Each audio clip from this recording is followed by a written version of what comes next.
महात्मा उपासक डॉक्टर सोहनराज तातेड़ पुनरुत्थान और आत्मविज्ञान के बाद अब ला रहे हैं सनातन सत्य, जैसी दृष्टि वैसी सृष्टि, कुदरत, कुदरती रचना एवं कुदरत के कानून से शाश्वत सुख की प्राप्ति। लॉग इन करें www.drsohanrajtated.com, YouTube channel doctor Sohanraj Tated, play store से डाउनलोड करें mobile app doctor Sohanraj Tated.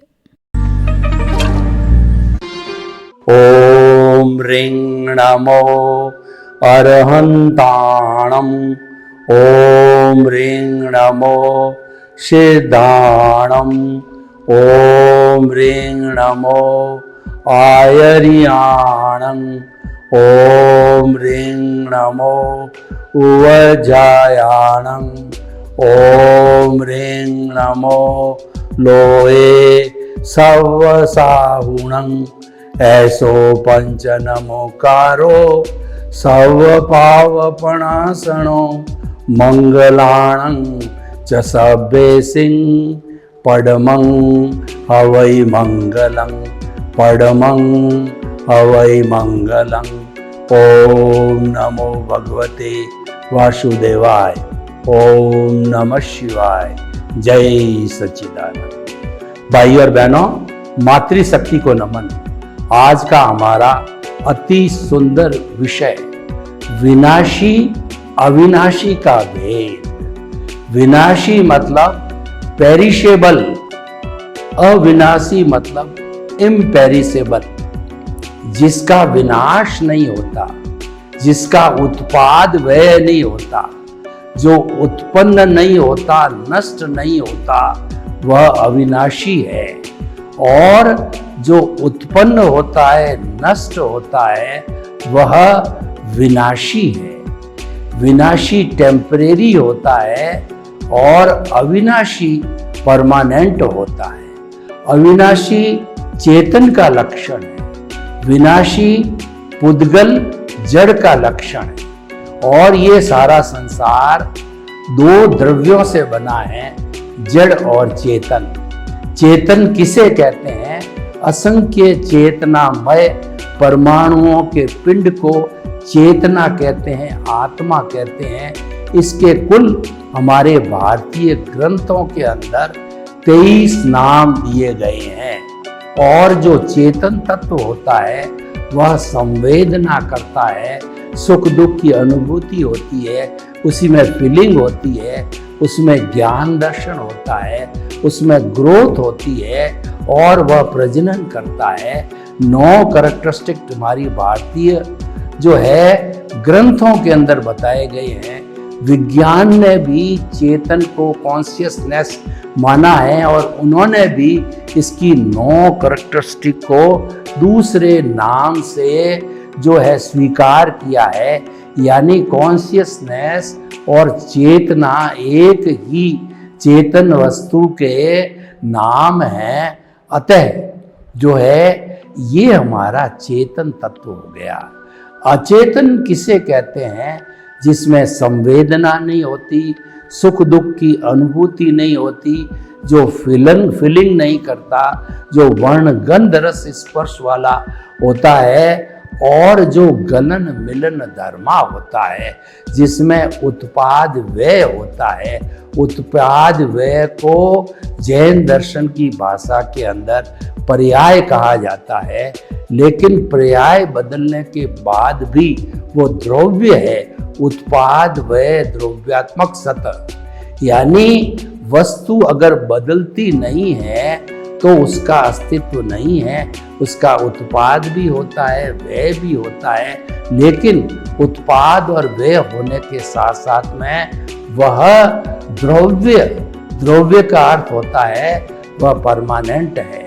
तो हमारा जो चेतन तत्व है वह भी तत्व दृष्टि से परमाणु के नाम से शाश्वत है। अवस्था रूप में ये गलन मिलन धर्मा होता है। तो जो गलन मिलन धर्मा होता है, टूटता है, जुड़ता है, जिसमें फ्यूजन होता है, कॉम्बिनेशन होता है, वह जड़ कहलाता है, पुद्गल कहलाता है।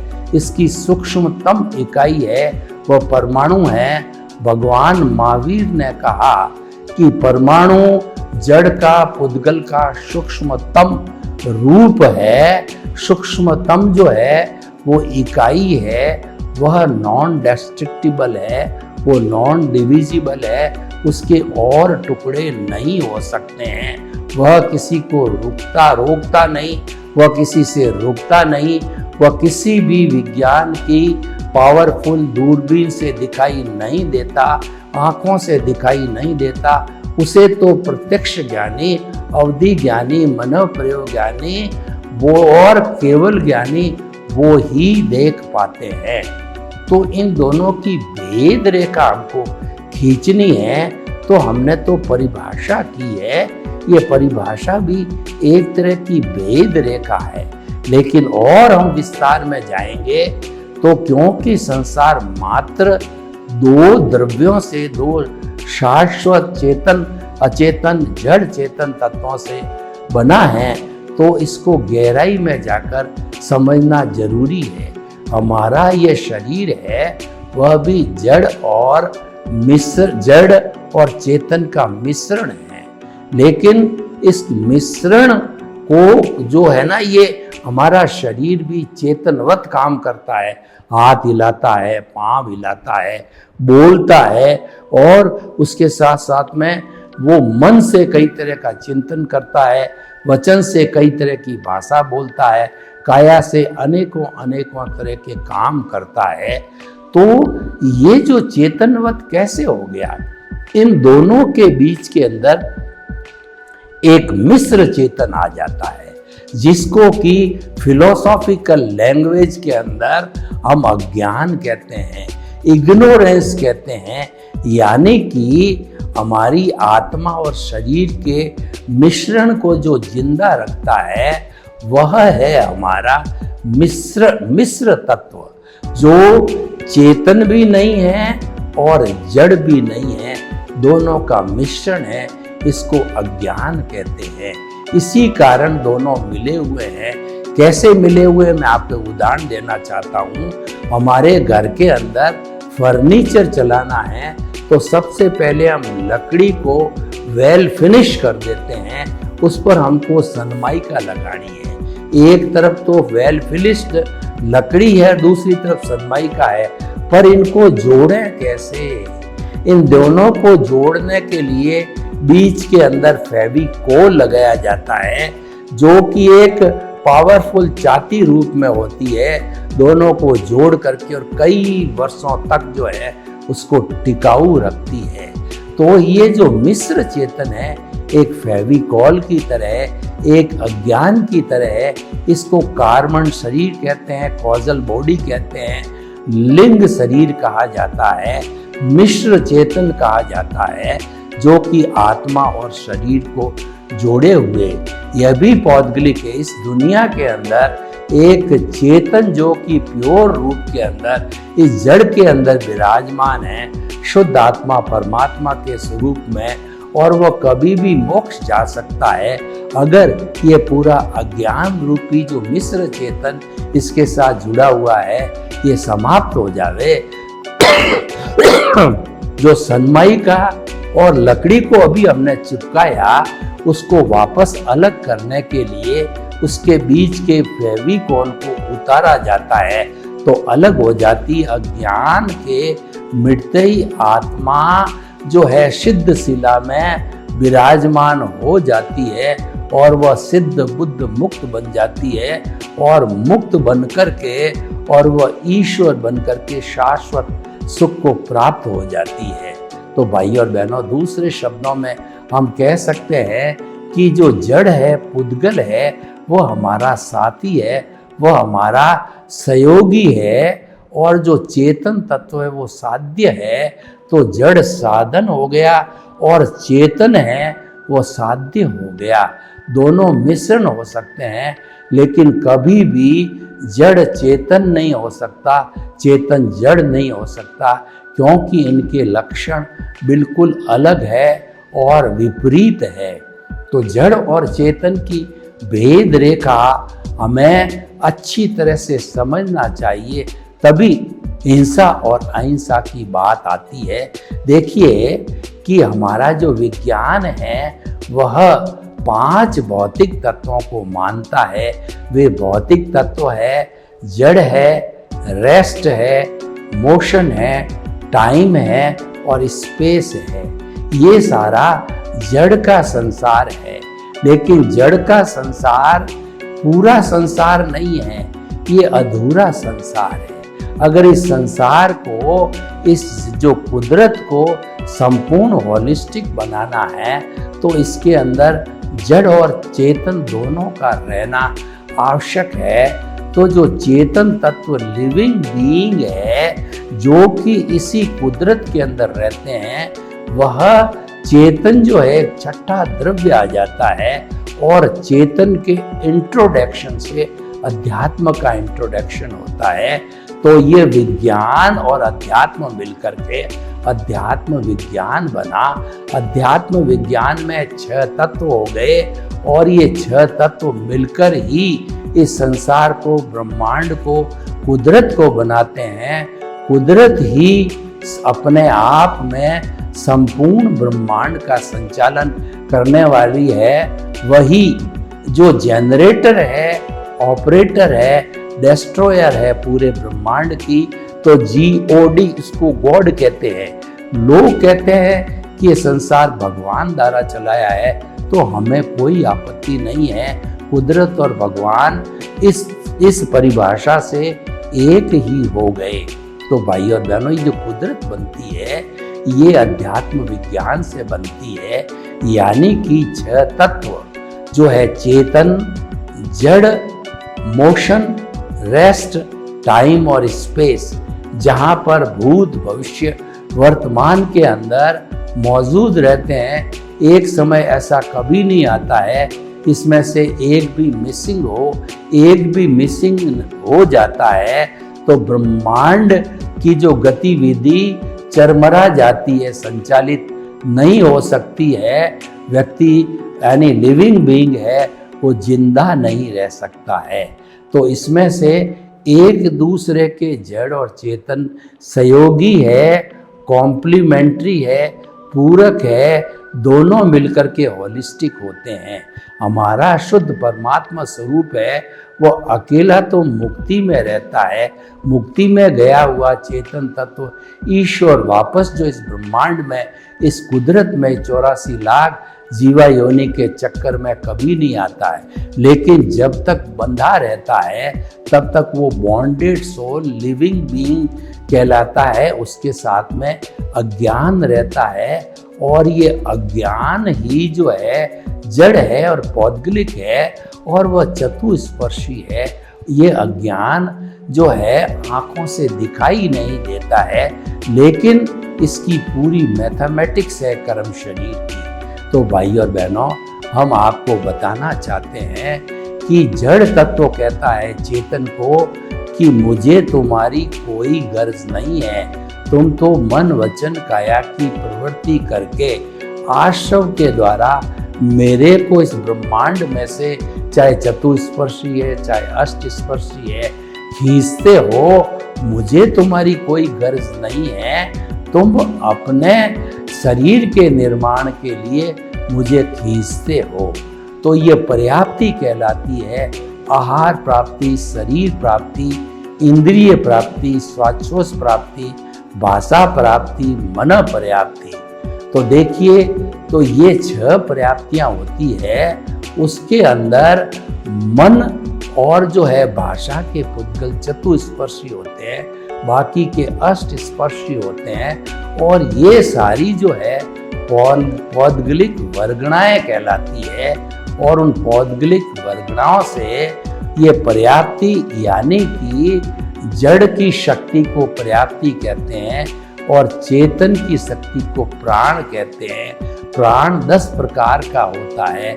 5 इंद्रियां, स्पर्शन, दर्शन, घ्राण, चक्षु, श्रोताणी इंद्रियों के प्राण। उसके बाद के अंदर मनोबल, वचन बल, काया बल, स्वाच्छोज, वास प्राण और जो है आयुष्य प्राण। इन सब में जो होता है आयुष्य प्राण है वह मुख्य होता है। वैसे अपनी अपनी तरफ से सब मुख्य है, लेकिन 9 प्राण चले जाने के बाद भी अगर आयुष्य प्राण स्टिल खड़ा है, आयुष्य संपन्न नहीं हुआ है, तो वह मनुष्य जो है कोमा के रूप में या जो बर्फ की शिलाओं के रूप में दब करके वो जिंदा रहता है।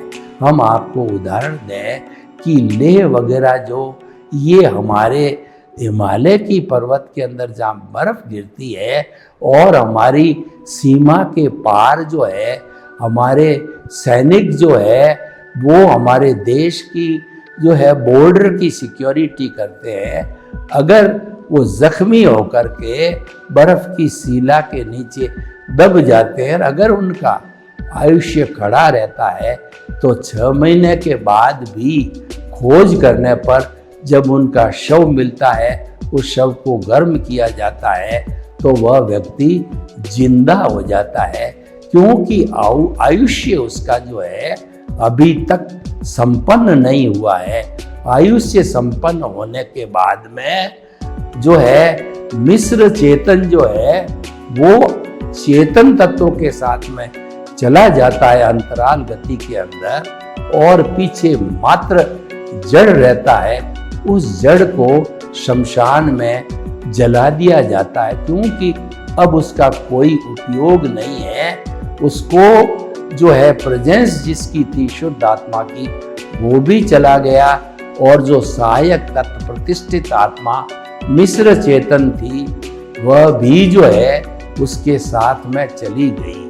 प्रतिष्ठित आत्मा रूपी अज्ञान है, ये आत्मा के साथ के अंदर तब तक रहेगा जबकि सारे जो है पौद्गलिक परमाणु हैं वो समाप्त होकर के जीरो नहीं हो जाते हैं। जीरो होने के बाद में चेतन का एक परमाणु भी आत्मा के साथ में नहीं रहता है, तो वह आत्मा इस शरीर में बिना पुद्गल के परमाणु की सहायता के नहीं रह सकती। वह तो प्योर 24 कैरेट का सोना है, वह सिद्ध शिला में जाकर के और अजर अमर अविनाशी, और वो जो है वह सिद्ध बुद्ध और मुक्त बन जाती है। तो भाइयों और बहनों, हमारा जड़ और चेतन की भेद रेखा समझना बहुत जरूरी है। हिंसा अहिंसा की बात जो कि हमारे सामाजिक, धार्मिक और अध्यात्म विज्ञान के अंदर लागू होती है, वह जड़ और चेतन की भेद रेखा के बिना अहिंसा की बात लागू नहीं होती है, क्योंकि हिंसा उसकी होती है जिसमें संवेदना है, जिसमें ज्ञान दर्शन है, जो सुख दुख की अनुभूति करता है, वह चेतन तत्व है। किसी भी लिविंग बीइंग को और जो है चेतन प्राणी को, चाहे वो एकेंद्रीय है, द्वेंद्रीय है, त्रिएंद्रीय है, चतुरेंद्रीय है, पंचेंद्रीय है, नरक गति का है, तिर्यंच गति का है, मनुष्य गति का, देव गति का है, और मोक्ष में तो शरीर होता ही नहीं है, इसीलिए वहाँ जड़ नहीं है तो हम बात करते ही नहीं हैं। तो इनमें से किसी भी शरीरधारी प्राणी को, चाहे वह औदारिक शरीर है, चाहे वो वैक्रिय शरीर है, तो उसको पीटा जाता है, मारा जाता है, और उस पर कोई भी जो है शस्त्र से हमला किया जाता है तो उसको दर्द होता है, दुख होता है, कष्ट होता है, यह हिंसा कहलाती है। और व्यक्ति को मार देना, पंचेंद्रिय वध करना, ये तो महाहिंसा कहलाती है। ऐसी महाहिंसा करने वाले व्यक्ति के जो है वो कहना चाहिए कि नरक का आयुष्य बंधता है। तो भाइयों और बहनों, हमें अहिंसा का पालन करने के लिए जड़ और चेतन का भेद जानना जरूरी है। कोई भी लिविंग बीइंग, चाहे छोटा हो या बड़ा हो, जो जन्म लेता है वो कोई मरना नहीं चाहता, कोई दुख नहीं चाहता है, और जब दुख नहीं चाहता है तो हमें उसको दुख देने का क्या अधिकार है। किसी भी शरीर को हम जनरेट नहीं करते हैं, उसको तो कुदरत जनरेट करती है, कुदरती पैदा करती है, कुदरती पालन पोषण करती है, और कुदरती संजोग जुटा करके उसके कर्मों का जो भुगतान करवाती है। इसीलिए हमें उसके प्राण हरण करने का कोई अधिकार नहीं होता है। हरण करते हैं तो हमें हिंसा का पाप लगता है। तो भाइयों और बहनों, ये जड़ और चेतन की जो भेद रेखा का जो हमारा विषय है वो मोस्ट इम्पॉर्टेंट विषय है। इसको समझना चाहिए और इससे निकल करके हमारे धार्मिक ग्रंथों में बात आई है कि किसी प्राणी को दुख देना वह पाप है और किसी भी प्राणी को न सताना वो धर्म है। और आत्मतुलावत रहना यानी जैसी अपनी आत्मा है वैसी समस्त लिविंग बीइंग की आत्मा को मानना, आत्मतुल्ला के सिद्धांत को मानना जो है ये सबसे बड़ी अहिंसा होती है। अहिंसा का पालन करने वाला व्यक्ति अपना जो अज्ञान है उस अज्ञान को इरेज करता रहता है। देखिए, 3 तरह के धर्म कहलाते हैं। एक तो सामाजिक धर्म होता है। सामाजिक धर्म परस्पर गिव एंड टेक का होता है। लेट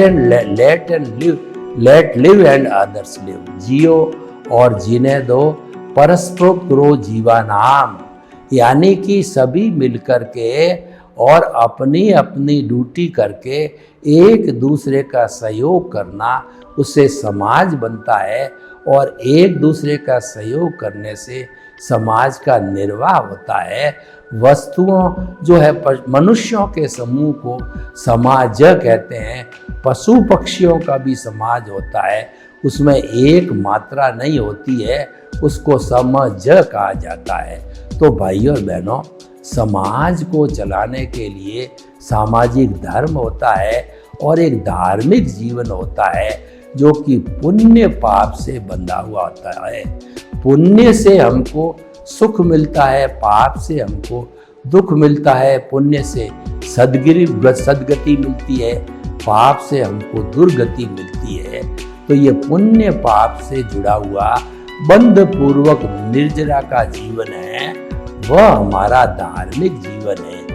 एक हमारा आध्यात्मिक जीवन होता है जो कि दृष्टि विज्ञान कहलाता है, जो सम्यक ज्ञान सम्यक दर्शन से जुड़ा हुआ होता है, जिसको सनातन सत्य कहा जाता है। सनातन सत्य हमेशा सिद्धांत पर आधारित रहता है।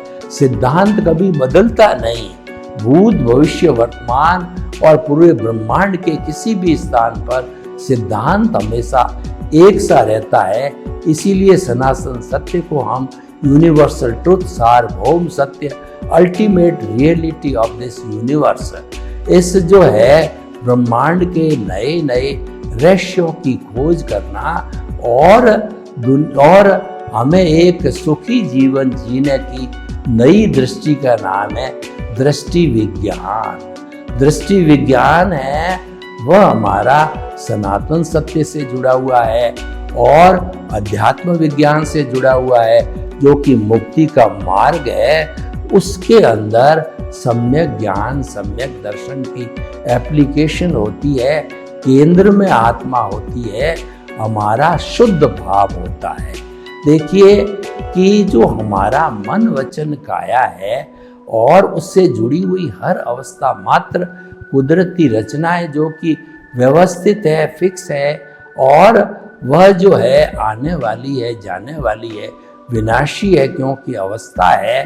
तो हमारा मन वचन काया कुदरती रचना होती है और हम जो हमारा अध्यात्म विज्ञान है उसके अंदर मन वचन काया से हमको मुक्त होना है।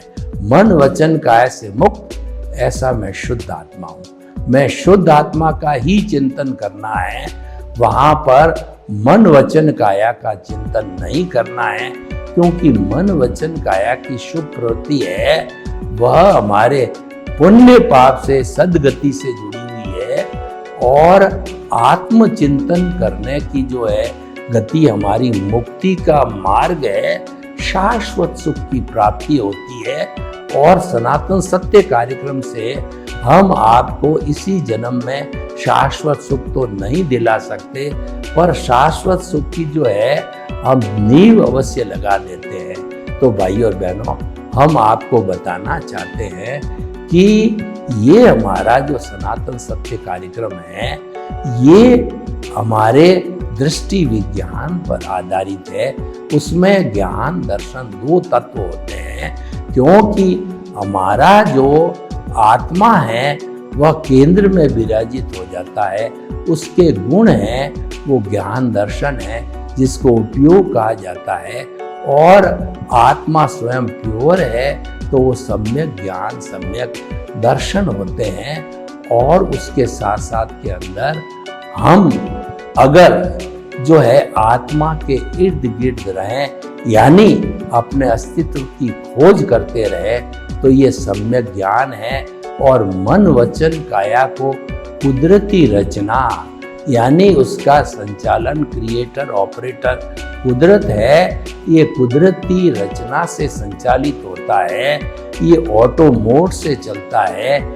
ये हमारे पिछले जन्म का जो है ध्वनि की प्रतिध्वनि है, ये हमारा एक्शन का रिएक्शन है, ये हमारा भुगतान है, ये हमारा परिणाम है, ये हमारा लेना देना है, ये हमारा एक दूसरे से एनओसी प्राप्त करना है।